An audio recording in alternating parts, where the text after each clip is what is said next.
మేము voice of మంజాశ్రీ నుంచి వచ్చామండి. ఈ విజయనగరం పట్టణంలో మీరు సీనియర్ మోస్ట్ జర్నలిస్టు. ఎన్నో పత్రికల్లో మీరు పనిచేశారు. ఇప్పుడు కూడా పనిచేస్తున్నారు. కాబట్టి ఒక సీనియర్ జర్నలిస్ట్‌గా విజయనగరంలో మెడికల్ కాలేజీలు అంటే మొత్తం మెడికల్ కాలేజీ రాష్ట్రంలో. అలాగే మన విజయనగరంలో కూడా ఒక మెడికల్ కాలేజీ ప్రారంభించారు. 2 ఇయర్స్ అవుతుంది. అయితే ఇప్పటి ప్రభుత్వం ఈ మెడికల్ కాలేజీలని ప్రైవేటీకరణ చేయాలని చూస్తుంది. దీని మీద మీ అభిప్రాయం ఏంటి? ఒక సీనియర్ జర్నలిస్ట్‌గా మీరేం అబ్జర్వ్ చేశారు? ఇందులో మంచి, చెడు అంటే ఇలా ప్రైవేటీకరణ చేయడం వల్ల ప్రజలకు ఉపయోగం ఉందా? లేదా? అన్న విషయం గురించి మీరు కొద్దిగా కూలంకషంగా చెప్తారని. ముందు మన శ్రోతలందరికీ హృదయపూర్వక శుభాకాంక్షలు తెలియజేస్తున్నాను. ప్రధానంగా ఇది కేవలం రాష్ట్ర ప్రభుత్వం తీసుకున్న నిర్ణయం కాదు మొట్టమొదట. రెండోది, కేంద్రంలో 11 మంది కమిటీ వేసి అధ్యయనం చేసిన తర్వాత 2-3 ఆల్రెడీ కొన్ని రాష్ట్రాల్లో ప్రయోగించిన తర్వాత మళ్ళీ రిజల్ట్ తీసుకొని ఇప్పుడు పీపీపీ P3 అనే విధానాన్ని ప్రవేశపెట్టడం జరిగింది. ఇది కూడా ఎందుకు చేశారంటే, ఇందులో పబ్లిక్ ప్రైవేటు పార్ట్నర్షిప్ అనేటువంటి భాగాల్లోని కేవలం ప్రైవేటుని తీసుకొని ఇదేదో ప్రైవేటీకరణ అవుతున్నది అంచేత ప్రైవేటీకరణలో విద్యా వైద్య రంగాలు ఎప్పుడు కూడా ఉండడానికి వీల్లేదని డాక్టర్ అంబేద్కర్ గారు చెప్పారు.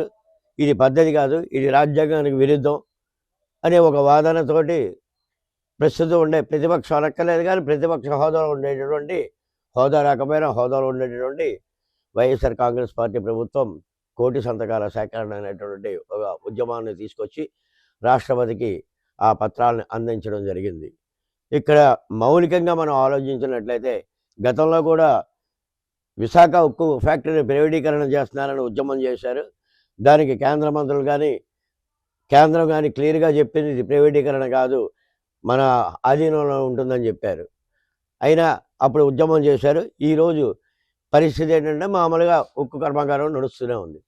ఇక 17 మెడికల్ కాలేజీల విషయానికి వచ్చినట్లయితే ఇందులో కేవలం ప్రైవేటు యాజమాన్యం అనేటువంటిది ఉండదు, ప్రైవేటు నిర్మాణం మాత్రమే ఉంటుంది. యాజమాన్య హక్కులన్నీ కూడా ప్రభుత్వమే తీసుకుంటున్నదని చెప్పారు. అందులోని ముఖ్యంగా విద్యార్థులు దగ్గర నుంచి కానివ్వండి, లేదంటే వచ్చేటటువంటి ఆసుపత్రులు వచ్చేటటువంటి వాటి వైపు నుంచి వచ్చే ఆదాయం కూడా ప్రభుత్వానికే చెందుద్ది. మేము కేవలం వాటిని ఏంటంటే ఒక మన స్థాయి కంటే ఎక్కువ స్థాయిలో ఆధునికంగా సాంకేతికంగా ప్రైవేటు వ్యక్తులైతే బాగా చేస్తారన్న ఉద్దేశమే తప్ప అంతకెచ్చు వాళ్ళకి కట్టబెడతాం అన్నది ఎక్కడా మేము చెప్పలేదు. రెండోది, 11 మంది ఉన్న కమిటీలో ఆల్మోస్ట్ ఆల్ అందరూ అంగీకరించారు. దాంట్లో ముఖ్యంగా డాక్టర్ భరత్ అనేటటువంటి వైఎస్ఆర్ కాంగ్రెస్ పార్టీ ఎంపీ గారు కూడా సంతకం పెట్టాడు. అక్కడ ఆ సంతకం పెట్టిన వ్యక్తి మళ్ళీ ఇక్కడికి వచ్చి దానికి వ్యతిరేకంగా కోటి సంతకాల ఉద్యమంలో పాల్గొన్నాడు ఆయన. అంటే ఈ ద్వంద్వ వైఖరి ఎందుకు? అక్కడే స్పష్టంగా చెప్పచ్చు మా పాలసీ ఇది. ఇక్కడ మేము అడుగుతున్న పాయింట్ ఏంటంటే ఇందులో పాలిటిక్స్కి వెళ్తుంది కాదు, ఇది మేము అడుగుతున్న పాయింట్. ఇక విధానం గురించి వద్దాం, దానివల్ల ప్రయోజనం ఏంటి? ఒక్క నిమిషం అండి. ఇక్కడ అడుగుతున్న పాయింట్ ఏంటంటే ఇప్పుడు ఆ ప్లేసు 70 ఎకరాలు గవర్నమెంట్ స్థలం, ఆ కన్స్ట్రక్షన్ డబ్బు గవర్నమెంట్ అంటే ప్రజలది. రేపు డాక్టర్లకు జీతాలు ఇవ్వాల్సింది, స్టాఫ్కి జీతాలు ఇవ్వాల్సింది కూడా గవర్నమెంటే. ఇన్ని ఇచ్చుకున్న తర్వాత ఇందులో మళ్ళీ ప్రైవేట్ అనే పదం ఎందుకు వచ్చింది? అసలు మెయింటెనెన్స్ కోసం ఇస్తున్నా అంటున్నారు. ఇన్ని చేసిన వాళ్ళు ఆ మాత్రం మెయింటెనెన్స్ చేయలేరా? ఇది ఒకటి క్వశ్చన్. రెండోది ఏంటంటే ఇప్పుడు రేపు ప్రైవేట్ పరం అయిపోతే ఈ సీట్లు, మెడికల్ సీట్లు ఫ్రీగా ఇస్తారా, డబ్బులకి ఇస్తారా? ఇది రెండో పాయింట్ ప్రజల్లో వస్తుంది. మూడోది ఏంటంటే ఇప్పటికే మన రాష్ట్రానికి కేటాయించిన మెడికల్ సీట్లు మాకు అక్కర్లేదని ప్రభుత్వం తిరిగి పంపించేసింది. అంటే ఇప్పుడు ఈ ప్రభుత్వం ఈ మెడికల్ కాలేజెస్ మీద, ఈ వైద్య విద్యార్థుల మీద ఇంట్రెస్ట్ చూపిస్తున్నట్ట లేనట్ట అన్నది ఇప్పుడు మా క్వశ్చన్. ఖచ్చితంగా ఏంటంటే ఇంట్రెస్ట్ ఎందుకు చూపెడుతుందంటే, ఏదైతే దామాషా పద్ధతులు ఉందో ఆ ప్రకారమే మేము విద్యార్థులకి ఖచ్చితంగా అవకాశం కల్పిస్తాం. మెడికల్ విద్యార్థులకి గవర్నమెంట్ ఫ్రీ సీట్లు కదా, ఫ్రీ సీట్లు ఉంటాయి, డొనేషన్ కట్టుకోవాలి. ఫ్రీ సీట్లు కొన్ని ఉంటాయి, డొనేషన్లు కూడా కొన్ని ఉంటాయి. ఎప్పుడైనా ఫ్రీ సీట్లని దామాషా పద్ధతి ప్రకారం ఇస్తారన్నారు. ఇక ఏవైతే కొన్ని సీట్లని మనం అమ్మకం పెడతారు, ఖచ్చితంగా అమ్మకమైన అనాలి దాన్ని. ఎవరు చేసినా మేనేజ్మెంట్ కోట అంటారు. మేనేజ్మెంట్ కోటా ఉమ్. అంటాం మనం దాన్ని. ఆ మేనేజ్మెంట్ కోటాలో వచ్చిన వాటికి కూడా ఖచ్చితంగా ఆ స్థాయిలోనే మేము తీసుకొస్తాం. రెండోది వాళ్ళు ఒక ఉదాహరణ ఇచ్చారు. గతంలో ఒక పేషెంట్గా ఎన్టీ రామారావు గారు విదేశాలకు వెళ్ళి శస్త్రచికిత్స చేయించుకునే దౌర్భాగ్యం కలిగింది. ఈరోజు మనవాళ్ళే మన వైద్య రంగంలో సాంకేతికంగా ఎంతో అభివృద్ధి జరిగి ఇక్కడే అన్ని రకాలైనటువంటి ఫెసిలిటీస్ కల్పించగలుస్తాం మనం. అంచేత ఇక్కడ ఉండే విద్యార్థులకి ఖచ్చితమైన అవకాశాలు ఇస్తాం. ఉద్యోగ అవకాశాలతో పాటు వాళ్ళకి ఇతరత్రా ఉండేటటువంటి రంగాల్లో కూడా మెడికల్ అంటే వైద్య విధానంలో వచ్చేటువంటి మార్పుల్ని కూడా వాళ్ళకి రీసెర్చ్ సెంటర్స్ పెడతాం. వీటి ద్వారా వాళ్ళు ఇక్కడే ఎక్కడికో వెళ్లకుండా ఇక్కడే వాళ్ళ సేవలను కూడా అందించే అవకాశం ఉంటుంది. మేము ప్రభుత్వం నుంచి కేవలం ఏంటంటే వీళ్ళందరికీ జీతాలు ఇస్తాం మేము, అదే ప్రైవేటు ఇవ్వదు. మేము వాళ్ళకి ఇచ్చేటువంటిది పర్సంటేజ్ మాత్రమే. పర్సంటేజ్ మనం తీసుకుంటున్నాం, ఆ పర్సంటేజ్తో మనం మిగతా మెయింటైన్ చేస్తామని చెప్పేసి వాళ్ళ అభిప్రాయంగా చెప్తున్నారు. ఇది తేలడానికి ఖచ్చితంగా ఒక కమిటీ అయిపోయిన తర్వాత విద్య పూర్తిగా ప్రైవేటీకరణ వద్దా లేదా అన్నది కూడా స్పష్టత ఇంకా రాలేదు, ఎవరికీ రాలేదు. ఇటు ఈ పార్టీకి కానీ అటు కూటమికి కూడా స్పష్టంగా ఎందుకు రాలేదంటే మొట్టమొదటిసారి భారీ స్థాయిలో 17 మెడికల్ కాలేజీలు తీసుకోవడం, ఒకేసారి వాటిని అభివృద్ధి చెందడం, అది ఏ విధంగా ఉంటుందన్నది ఒక్కసారి వేసి చూడండి.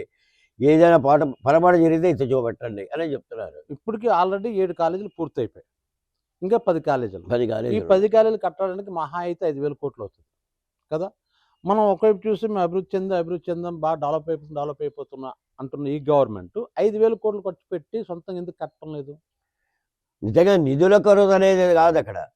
వాళ్ళు చెప్తున్నది ఆ స్థాయిలో ఆ సాంకేతికంగా ఆధునికంగా మనం కట్టలేమన్నది ఖచ్చితంగా లోకేష్ ఒక విషయం చెప్పాడు దాని మీద. కట్టలేకపోతే అక్కడ మన హైదరాబాద్ అంత డెవలప్ చేస్తాం, ఇవి చేస్తాం విమానాశ్రయాలు కట్టిస్తున్న వాళ్ళు అని అంటున్న వాళ్ళు మెడికల్ కాలేజ్ కట్టలేకపోవడం ఏంటి? ఇప్పుడు కూడా విమానాశ్రయం కానీ దేనికైనా టెక్నీషియన్స్ కొంతమంది ఎక్కడి నుంచి సలహా తీసుకుంటున్నారంటే విదేశాల నుంచి. మన దేశంలో టెక్నీషియన్స్ ఎందుకు తీసుకురాబోతున్నారు? మరి గత గవర్నమెంట్ కేవలం 3 సంవత్సరాల్లో మొదటి 2 సంవత్సరాలు కరోనా పోతాయి అండి. మరి ఈ కాలేజీలు పూర్తి చేసింది కదా, 7 కాలేజీలు పూర్తి చేసింది కదా. ఎక్కడ పూర్తిగా చేయగలిస్తే కొన్ని పునాదులు ఉన్నాయి ఇంకాను. ఆల్రెడీ 7 కాలేజీలు పూర్తి అయిపోయి మనం ఇక్కడ విజయనగరంలో చూసుకున్నట్లయితే 2 సంవత్సరాలు బట్టి అక్కడ మెడికల్ ఎడ్యుకేషన్ జరుగుతుంది. మరి అక్కడ ఉన్నటువంటి డాక్టర్లు ఎవరైతే జూనియర్ డాక్టర్ ఉంటారో ఆల్రెడీ ఇప్పుడు మహారాజా హాస్పిటల్లో ఉన్నారు, వర్క్ చేస్తున్నారు. సో మరి గవర్నమెంట్ చేసినప్పుడు అంతకంటే విజనరీ అయినటువంటి సీఎం గారు ఇది కన్స్ట్రక్షన్ చేయడానికి ఇంకెవరో కమిటీలు ఇవి అవి ఎందుకంటారు? ఈ కాలయాపన ఎందుకు అసలు? ఇది మొదటిది. రెండోది 1,04,136 మంది సంతకాలు పెట్టారని అంటారు. పోనా 4,36,000 అది పక్కన పెట్టి 136 మంది కానీ 1,00,00,000 మంది సంతకం పెట్టారంటే ప్రజలు అనేది దీన్ని సపోర్ట్కున్నారా, వ్యతిరేకిస్తున్నారా? అసలు నిజంగా ప్రజలు 1,00,00,000 సంతకాలు పెట్టారా లేదా అన్న దాని మీదే అసలు పెద్ద అనుమానం ఉంది. ఉదాహరణకే ఇగో ఎంపీ గారు రైట్ వాళ్ళు ద్వంద్వ వైఖరి. అలాగా నిన్న మొన్న వచ్చిన రాజకీయ నాయకుల సంగతి అదే నిన్న మొన్న వచ్చిన పరిస్థితుల్లోని ఓ 50 మందిని ఇంటర్వ్యూలు చేస్తే 30 మంది మాత్రం వ్యతిరేకించారు. మమ్మల్ని ఏమిటో విషయం తెలియదండి మాకు సంతకం పెట్టమన్నారని. 20 మంది మాత్రం విషయాన్ని చెప్పగలిశారు. అంటే వీళ్ళు పూర్తి స్థాయిలో అవగాహన కల్పించలేకపోయారు. దాంట్లో ఉండే లాస్ ఏంటనేది చెప్పాలి. విద్యలో ఈ లాస్ జరుగుతున్నదని చెప్పాలి, చెప్పలేకపోయారు. బలవంతంగా ఎన్ని సంతకాలు పెట్టించారు. ఇంకొకటి అండి, అన్ని 1,00,00,000 సంతకాలకి 5 లారీలు అవసరం లేదు. 1,00,00,000 రూపాయలకి 5 లారీలు కావాలా పట్టుకెళ్ళాలంటే? అక్కర్లేదే. ఇవంతా ఏంటంటే ఒక డ్రామాని క్రియేట్ చేశాడు. రాజకీయ నాయకులు చేస్తారు, డిబేట్ చేస్తాడు. ప్రజలు 1,00,00,000 సంతకాలు పెట్టారంటే ప్రజలను వ్యతిరేకిస్తున్నట్టు కదా.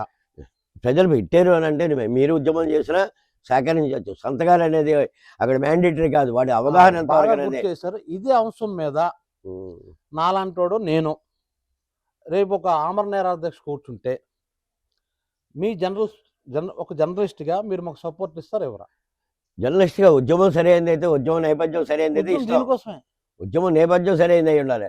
అంటే వ్యతిరేకత లేదు, పూర్వం నుంచి ఉండే కొనసాగే విధానంగా కావాలా, ప్రభుత్వమే మెయింటైన్ చేయాలి కంప్లీట్గా అన్న దాని మీద అంశం మీద ఆధారపడి ఉంటుంది. నేను అంటుంది మెడికల్ కాలేజీ ప్రైవేటీకరణకు వ్యతిరేకిస్తూ నాలంటోడు ఎవడో ఆమర నేరాధ్యక్ష గారిని కూర్చుంటే ఒక మేధావులుగా మీరు ఆ వ్యక్తికి నేనే అనుకోండి కూర్చుంటే నాకు సపోర్ట్ ఇస్తారా? ఇక్కడ నేనంటే మంజాల శ్రేణి కాదు, అవునవును, ఎవరైనా ఒక వ్యక్తి ఎవరైనా ఉండొచ్చు.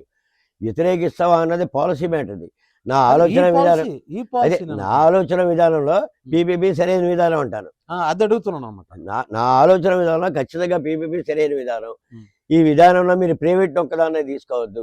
ఉమ్. ఖచ్చితంగా పబ్లిక్ అనే దాన్ని తీసుకోండి. పబ్లిక్ అంటే గవర్నమెంట్, ఉమ్. పబ్లిక్ అంటే నేను మీరు అందరం కలిపే గవర్నమెంట్. ఉమ్. మన సొమ్ముతోటే కట్టేది, మనమే ఇచ్చేది. ఉమ్. పబ్లిక్ భాగస్వామ్యం ఉంది కాబట్టి పూర్తి ప్రైవేటీకరణ కాదు, ఇది కేవలం కన్స్ట్రక్షన్ వరకే అని చెప్తాడు, మెయింటెనెన్స్ వరకే అని అయితే చెప్తాడు. యువత ఎవరైనా ముందుకు వచ్చి నిరసన దీక్షలు కానీ నిరాహార దీక్షలు కానీ ఆమరణ నిరాహార దీక్షలు కానీ ఇలాంటివి ఏమైనా చేస్తే మీ వైపు సపోర్ట్ ఉండదు ఉండదు, మీరు అంటున్న మాట ప్రకారం. సపోర్ట్ ఉండదు. ఉమ్. కదుబోదంటే ఎంతవరకు కరెక్ట్ అయినదన్నది మాత్రం అవగాహన కలిగించుకోమని మాత్రం చెప్తాం మేము. మీరు చెయ్యండి, దేని మీద ఉద్యమం చేస్తే కరెక్ట్ అనేది ఆలోచించుకోండి. విశాఖ ఉక్కు ఆంధ్ర హక్కు అని చేసినప్పుడు కూడా న్యాయం ఉంది అందులో. అన్ని రోజుల పాటు చేసిన అమృతరావు న్యాయమైన పోరాటం చేశాడు కాబట్టి ఉక్కు వచ్చింది. అలాంటి వాటి మీద ఉద్యమాలు చేస్తే పబ్లిక్ నుంచి కూడా సపోర్ట్ వస్తుంది, మేధావుల నుంచి కూడా సపోర్ట్ వస్తుంది.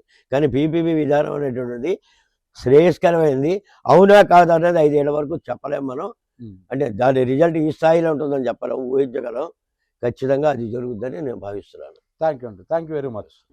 వాయిస్ ఆఫ్ మన్యాన శ్రీ అనేటటువంటి ఈ రకమైన ఒక ఛానల్ అనుకుందాం, లేదంటే ఒక వేదిక అనుకుందాం, ఒక అద్భుతమైన కొన్ని కార్యక్రమాలు చేస్తున్నది.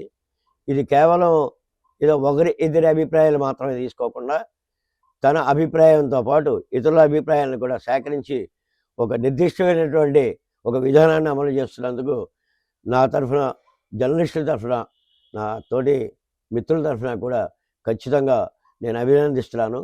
ఈ ఛానల్ని మనం సబ్స్క్రైబ్ చేసుకొని ప్రజావేదికగా ఉపయోగించుకోవాలని మరీ కోరుతున్నాను.